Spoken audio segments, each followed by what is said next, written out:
baby, baby, baby back ribs. Ah, ah, ah, ah. That's my son Marcus. I'm supposed to be putting him to bed soon here, but I just thought I'd have a little fun with him on camera. Uh, I wanted to talk about scaling up a business online, an online business. I was talking to one of the people I coached today on the phone, and he was saying, should I just list 1,000 items on eBay or Amazon? And I was like, no, that's like the worst idea in the world. Some people think that if you just list a bunch of things on Amazon or eBay, that's the way you figure out, or that's the way you somehow get ahead with selling online. Randomly listing things is not a good idea, okay? What you should do instead is treat it sort of like a laboratory experiment. You should look for... Okay, he's got some input too. You should be looking for items that are sort of like home runs. Items that make you a lot of money that sell quickly. And all the other ones are pretty much not relevant. Now, there's going to be obviously some that don't sell fast that still make you money. There's no point in getting rid of those. You should sell those as well. And there's going to be items where you make a little bit of money, but you sell it fast. Those are good as well. But you have to keep a close eye on that type of product, because if anything changes, it could cause your profit to go to zero. So the main point is to find items that make a decent amount of profit and sell relatively quickly. And focus on these items.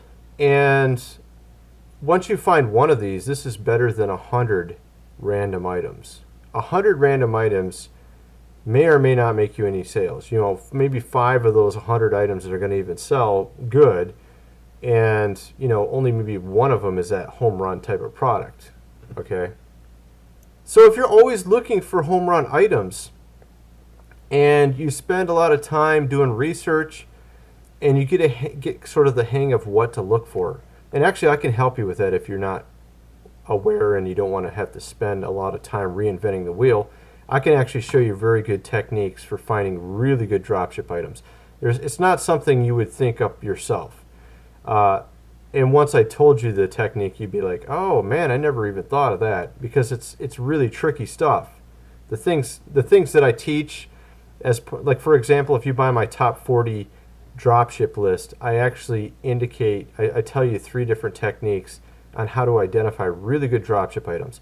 What they teach you over at DS Domination and a lot of these places, they don't even teach anything I'm talking about. The stuff I'm talking about is really clever stuff. Let's just put it that way, okay?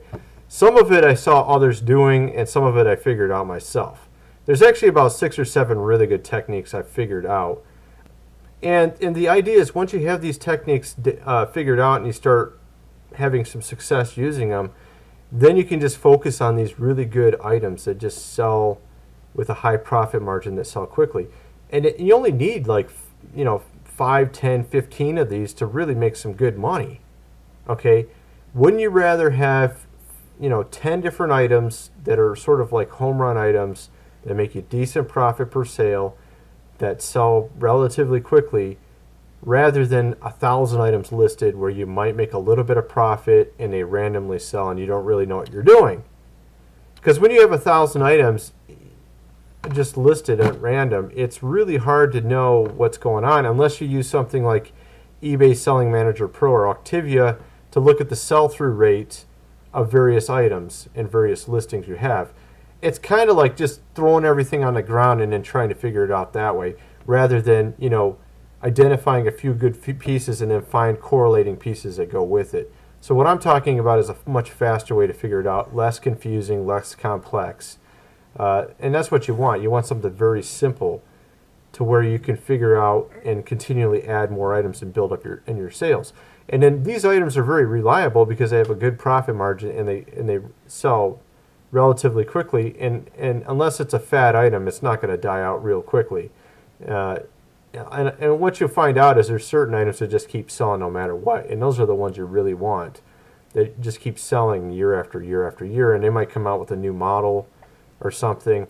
And I've found there's a lot of items like that. A lot of the ones that I'm talking about, where you use methods that I'm talking about, they end up being these type of items anyways. They end up being an item that just keeps selling, and then they just come out with new models or something.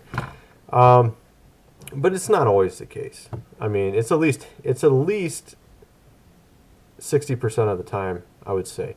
And those are the most important ones, because then you don't really have to go back and fix the ones that you made before, and then you can actually build on a foundation and continually add to it. And then eventually some of the ones you originally put up die out, but you can maybe replace them with a new model, or you can figure out something new you can put in its place, or whatever. So this is a really good way to do it, and you should be very scientific about it. You shouldn't start selling like crazy either. Like if you do find one of these items that's a home run item that makes good profit, that sells relatively quickly, you shouldn't sell a ton of them, okay? Right off the bat. Because you don't know how the customer's going to react to it. You don't know about the shipping time yet. You don't know how the demographic is with that item. You need to first, like I said, you got to be very scientific. Once you find this item, realize it's a gem. One. Two, realize your account's more important, and you need to take the time to go through and make sure that everything goes right. Get all the kinks out of the process. Make sure everybody's happy. Make sure the feedback's good. Make sure the profit's good. Make sure the shipping time's good. All this stuff. So once you got everything lined up where it's working out, then you can start cranking it up a little bit, but you should do it steadily because of how eBay and Amazon are designed today. The way that they analyze sellers is by risk assessment. So they check for your previous history to know whether or not they're going to trust you on what you're currently doing. So if last month you sold $0 worth of items and you sold 8,000 this month, they don't trust you, and you could easily get shut down because you had a spike in sales and they don't know who the heck you are, and you came out of nowhere and sold a ton of stuff. They're going to be like, we don't know who you are. We don't know where you're getting this product. You see what I mean? But if you sold $6,000 last month and you sold $8,000 this month, they're like, oh yeah, he's selling pretty much the same items. He sold $2,000 more this month. We could trust him because we saw what happened last month. Everybody was happy, good feedback, no disputes, whatever. So this is what I'm talking about. So you have to build up your credibility with eBay and Amazon as well. So you don't want it, if you do find one of these items that sells like crazy and makes good money, you don't want to just go crazy with it. You want to be very scientific about it, make sure everything goes right, make sure the customer's happy, start out with just a couple sales, and then build your sales up every week. And then continually increase it. And make sure you have some history. Don't try to spike up your sales. Don't try to list a bunch of them. I mean, back in the old days, you could do that stuff, but you can't do that today. So this is the technique I use. And like I said, if you want to know how to identify these type of products, just get in touch with me. I offer coaching on how to do this, and I can explain all the different techniques and such. But some people, they think that if they just list a bunch of expensive items, they're going to get a bunch of money. That's not true. Matter of fact, often when people think of expensive items, they think of things like furniture and stuff. And those things don't sell fast, especially online. And you can't ship them in the mail really easily either, can you? A sofa? No, you can't. So taking the most expensive item and putting it on your account's not the smartest technique. Taking the most popular item and sticking it on your account is not necessarily the smartest technique either, because you may not make enough profit with it. Putting up something that you can get for a low price, but it's not hugely popular, is not necessarily a good technique, although the price thing is actually really important. So if you can find something that has a low price and you can sell for a higher price, almost in all cases that's a good thing. But and then that's another thing, the pricing, the tricks that with pricing. A lot of people, when they get on to selling on eBay or Amazon, they have a very wrong or erroneous way of pricing. They think pricing has to do with being like Walmart and having the lowest price. No, absolutely not. You're not Walmart. You're not selling 1,000 units, a day or something. They're making $1 on a sale. Or do you want to make $1 on a sale? No, you don't. Okay, so you want to make a lot of money per sale. There's two types of customers. They're cheap ass and the quality customer. You don't want the cheap ass. He doesn't respect you. He doesn't care about you. The quality customer, when he lays down the money, it's because he believes in what he's buying. And he's less likely to turn on you as well. And you're going to make more profit with him. And you don't need to sell 1,000 units to make good money. and because you're, a one-man operation or two or three-man operation, you need to understand that you got to look at it kind of like how much money you're making an hour. Do you want to sell one item and make $100, or do you want to sell 100 items and make $1 per sale? Do you want to ship out 100 items to make the $100, or do you want to ship out one item to make $100? You see what I mean? So obviously you don't have the infrastructure in place to just automate a bunch of sales. You have to process some. You have to at least do some stuff, right? So this is what I'm talking about. So this is the techniques I would recommend for selling on eBay or Amazon, and building on a solid foundation where you have a solid product, you did all the testing, and then you scale it up slowly and steadily, and then you just keep adding new products that are like home run products, and you build it up slowly and steadily until you have numerous of these products going all at once, making you money.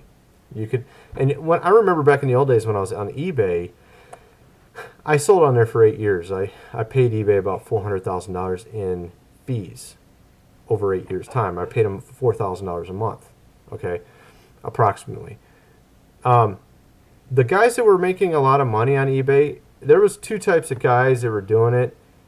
Some of them would find one or two really good items that sold fast, and that's all they sold.